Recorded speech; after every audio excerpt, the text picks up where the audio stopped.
Retold by Angela Elwood Hunt. Illustrated by Tim Junk. Once upon a mountaintop, 3 little trees stood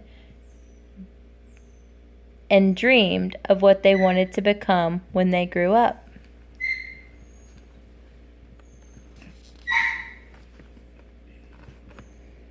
The first little tree looked up at the stars twinkling like diamonds above him. "I want to hold treasure," he said. "I want to be covered with gold and filled with precious stones. I will be the most beautiful treasure chest in the world."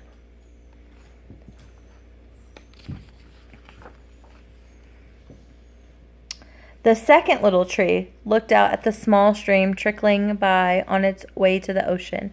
"I want to be a strong sailing ship," he said. "I want to travel mighty waters and carry powerful kings. I will be the strongest ship in the world." The third little tree looked down into the valley below, where busy men and busy women worked in a busy town. "I don't want to leave this mountaintop at all," she said. "I want to grow so tall that when people stop to look at me, they will raise their eyes to heaven and think of God. I will be the tallest tree in the world."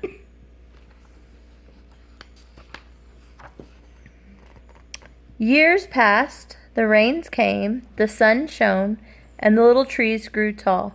One day, 3 woodcutters climbed the mountain.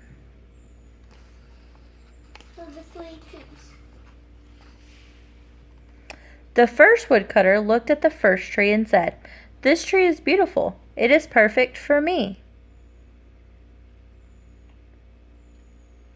With the swoop of his shining axe, the first tree fell.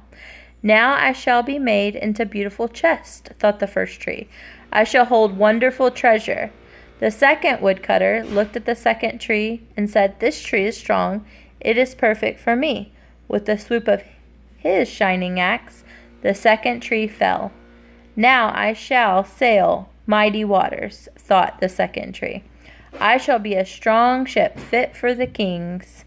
The third tree fell. Her heart sank when the last woodcutter looked at her way. She stood straight and tall and pointed bravely to heaven. But the woodcutter never even looked up. "Any kind of tree will do for me," he muttered. With the swoop of his shining axe, the third tree fell.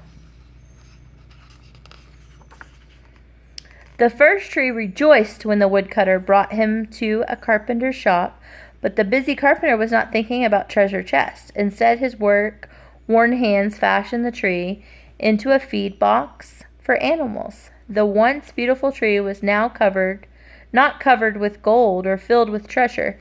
He was coated with sawdust and filled with hay for hungry farm animals.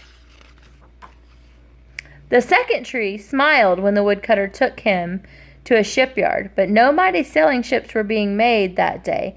Instead, the once strong tree was hammered and sawed into a simple fishing boat, too small and too weak to sail an ocean or even a river. He was taken to a little lake. Every day he brought in loads of dead, smelly fish. The third tree was confused when the woodcutter cut her into strong beams and left her in a lumber yard. What happened? The once tall tree wondered. All I ever wanted to do was stay on the mountaintop and point to God. Many, many days and nights passed. The 3 trees nearly forgot their dreams. But one night, golden starlight poured over the first tree as a young woman placed her newborn baby in the feed box. "I wish I could make a cradle for him," her husband whispered. The mother squeezed his hand and smiled as the starlight shone on the smooth and sturdy wood. "This manger is beautiful," she said, and suddenly the first tree knew he was holding the greatest treasure in the world.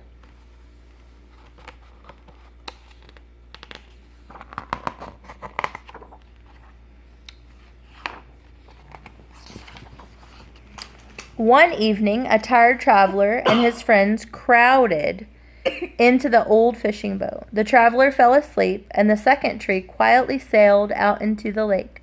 Soon, a thundering and thrashing storm arose, and the little tree shuddered.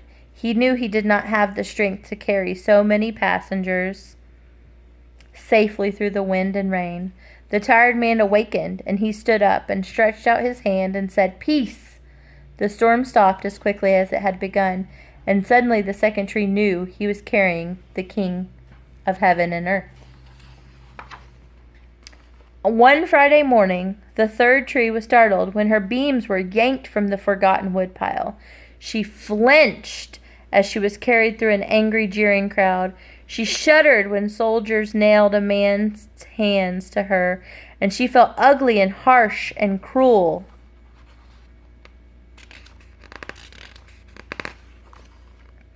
But on a Sunday morning, when the sun rose and the earth trembled with joy beneath her, the third tree knew that God's love had changed everything.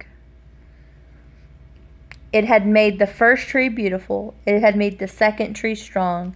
And every time people thought of the third tree, they would think of God. That was better than being the tallest tree in the world.